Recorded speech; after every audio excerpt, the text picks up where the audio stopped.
তো আপনারা যারা অভিনন্দন পাবেন, পুরস্কার পাবেন ৮ ক্যাটাগরিতে ১০ জন, আপনাদেরকে আগাম অভিনন্দন জানাচ্ছি। এখানে কিছু কিছু চেহারা দেখে আমি বুঝতে পারছি যে আপনারা আসলে পুরস্কার পাওয়ার যোগ্য এবং সে লক্ষ্যে ভালোভাবে কাজ করে যান।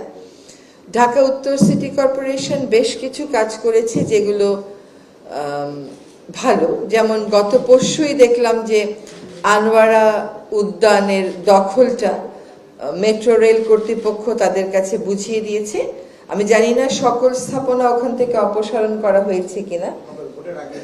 তো ভোটের আগেই যদি সকল স্থাপনা অপসারণ করা হয় তাহলে এটা কিন্তু খুব সুন্দর একটা পার্ক ছিল, ইট ওয়াজ ওয়েল মেনটেইনড। তাহলে এইটা আবার আমরা এখনই একজন ল্যান্ডস্কেপ আর্কিটেক্টকে দিয়ে এখনই ডিজাইনটা চূড়ান্ত করে ফেলি, যাতে ভোটের আগে আমরাও কাজটা শুরু করতে পারি।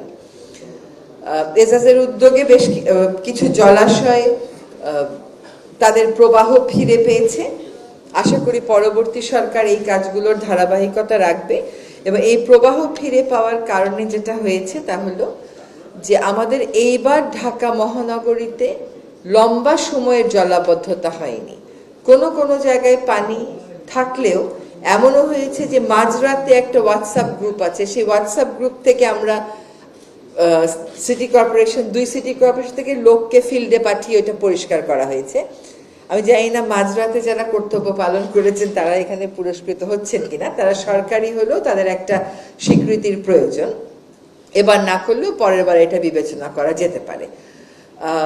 আমরা জিরো সয়েলের একটা ক্যাম্পেইন শুরু করেছিলাম, রিগ্রেটেবলি সেখানে আমরা খুব একটা ভালো ফল এবছর দেখাতে পারিনি। কিছু কাজ হয়েছে, কিন্তু আশা করি আগামী 2 বছর এটার পিছনে যদি লেগে থাকা যায় তাহলে এটা কেবল ঢাকা শহরকেই একটু বেশি সবুজ করবে না, বায়ু দূষণটাও কমাতে একটু সক্ষম হব আমরা, কারণ হচ্ছে ধুলা তখন কম উঠবে। আজকে যারা পুরস্কৃত হয়েছেন আমি জানি যে ডাইভার্স ক্যাটাগরি থেকে তারা এসছেন। যে দেশে নাগরিককে সম্মান করা হয় না, সরকার শুধু নিজেকেই সম্মানিত মনে করে আর মাননীয় মহামান্য এসব বলে, সে দেশকে এগিয়ে নেওয়াটা আসলে খুবই কঠিন। আসলে এই দেশের সকল ক্ষমতার মালিক সবসময়ই জনগণ ছিল, এটা কখনোই আমাদের চর্চার মধ্যে ছিল না।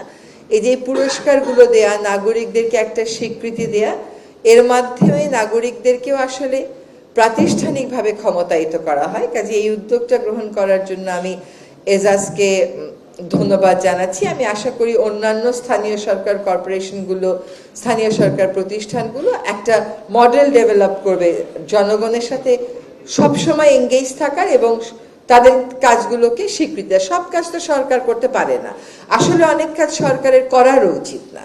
অনেক কাজ নাগরিকদেরকেই বা অন্যান্য সংস্থাকে দিয়েই করানো উচিত। কিন্তু আমরা সব কাজ করতে যাই, ইন দ্য প্রসেস দেখা যায় এত বেশি ভারাক্রান্ত হয়ে যায় যে সেগুলো আর আমরা করতে পারি না। আজকে একটা কথা একটু বলি, যারা পুরস্কার পাবেন তাদেরকে আগাম অভিনন্দন জানিয়ে, পুরস্কার কিন্তু মনে করবেন না যে পেয়ে গেলেন বাসায় চলে গেলেন হাসতে হাসতে, ওরকম না। পুরস্কার পেলে আপনি আরো লাইমলাইটে আসেন, আপনার দায়িত্ব আরো বেড়ে যায়, লোকে দেখে যে আপনি আরো ভালো করে কাজ করতে পারছেন কিনা। ফলে পুরস্কার একটা দায়িত্বেরও বিষয়, এটা দায়িত্বের মাত্রাটাকে বাড়িয়ে দেয়।